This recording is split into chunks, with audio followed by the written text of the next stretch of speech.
তো এসএসসির শিক্ষার্থীরা তো কিভাবে বাংলাতে 10-এ 10 মার্ক পাবা? তো বাংলাতে 10-এ 10 মার্ক পেতে হলে প্রথমে আমাদেরকে কি করতে হবে?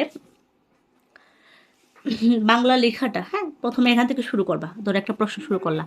তো ক নাম্বার প্রশ্নটা প্রথম লিখবা কি ১ নং প্রশ্ন উত্তর লিখে একটা নীল কালার দিয়ে মার্ক করে ফেলবা। ১ নং প্রশ্ন উত্তর লিখে কি নীল কালার দিয়ে মার্ক করে ফেলবা। তারপরে ক নং দিবা, ওকে? তো ক নং দেওয়ার পরে ক নংয়ের এখানে মোটামুটি ১ থেকে ২ লাইনে জাস্ট উত্তরটা লিখবা। ক নংয়ে জাস্ট উত্তরটা লিখবা। ১ থেকে ২ লাইনের মধ্যে উত্তরটা শেষ করবা, ওকে?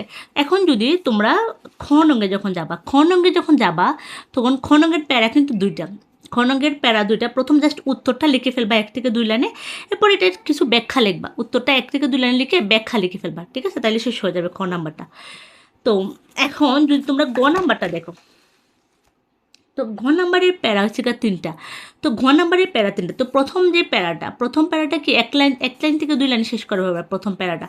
তো ঘ নং লিখে কি ১ থেকে ২ লাইনে, তো ঘ নং কি এই পেজ থেকে শুরু করবা। প্রথম শুরু করি এই পেজ থেকে ঘ নং শুরু করবা।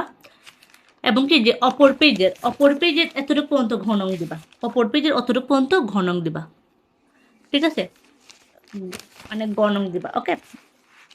বা ১ পেজ সর্বোচ্চ ১ পেজও দিতে পারো। ১ পেজ যদি দেও তোমরা সুন্দর করে সাজিয়ে ১ পেজ লিখবা, বা ১ থেকে ১.৫ পেজ দিবা। ১ থেকে ১.৫ পেজ লিখলে কি যে সম্পূর্ণ মানে তোমাকে ফুল মার্ক দিবে, ওকে?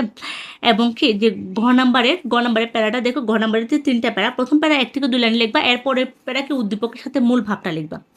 এবং তৃতীয় প্যারাকে উদ্দীপকের সাথে যে তোমার যে গল্পটা বলছে, যে কি ঝড়ো আসে তোমাদের শুভা গল্প। তো উদ্দীপকের সাথে যদি শুভা গল্পের যে মিলকরণটা এটা লিখবা কি যে ঘ নাম্বারে এই উদ্দীপকের সাথে মিলকরণটা লিখবা, ওকে? তো এগুলো কি যে, এবং ঘ নাম্বারের প্যারা হয় ৪টা। ঘ নাম্বারের ৩ থেকে মানে ৪টা প্যারা হয়। তো প্রথম প্যারায় ২ থেকে ৩ লাইনের মধ্যে জাস্ট মূল কথাটা লিখবা, ওকে? তো ২ থেকে ৩ লাইনের মধ্যে মূল কথাটা লিখে ফেলবা, এবং পরের প্যারায় যাবা। পরের প্যারায় যখন ওই যে সাদৃশ্যটা লিখবা, ওই যে মিল অংশের সাথে মানে দ্বিতীয় উদ্দীপকের অংশের সাথে যে অংশটা মিল পাবা, মিলটা লিখবা। তৃতীয় অংশে কী লিখবা, যে উদ্দীপকের সাথে যে ওই ঘটনার ভাবটা লিখে ফেলবা তৃতীয় অংশে। এবং চতুর্থ অংশে কি সাদৃশ্য বৈসাদৃশ্য মতামত চাইবে, বা ধরো বললো সুভাষ গল্পের সাথে রহিমের মিল কি বা মতামত কি। সুভা তো চাইলে পড়াশোনা করতে পারতো, বা রহিম চাইলে বড় হতে পারতো, ওই রকমের মিল অমিল সাদৃশ্য বৈসাদৃশ্যটা লিখে ফেলবা চতুর্থ প্যারা, ওকে? প্রথম প্যারা লিখবা কি মূল লাইনটা লিখবা। দ্বিতীয় প্যারা কি যতটুকু মূল অংশটুকু লিখবা। তৃতীয় প্যারা ঘটনার সাথে মূল ভাবটা মিলিয়ে লিখবা। এবং চতুর্থ প্যারা কি সাদৃশ্য বৈসাদৃশ্য লিখবা।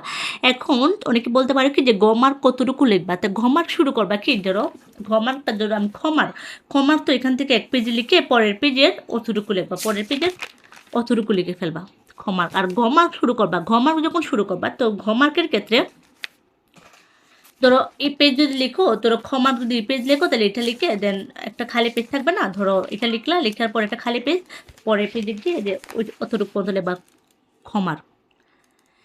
আর ঘমার্কটা এখান থেকে শুরু করবা, ঘন প্রশ্ন উত্তর এখান থেকে শুরু করবা। এই পেজটা সম্পূর্ণটা দিবা, লিখে কি যে পরের পেজে সম্পূর্ণটা দিলে ঘমার্কের উত্তর কমপ্লিট হয়ে যাবে। তবে মূল কথাগুলো লিখবে। অনেক কাছে অনেক বেশি লিখে, তাই জন্য তারা মার্ক পায় না। বেশি লিখলে মার্ক পাওয়া সম্ভব না, জাস্ট মূল কথাটা লিখলে মার্ক পাওয়া সম্ভব।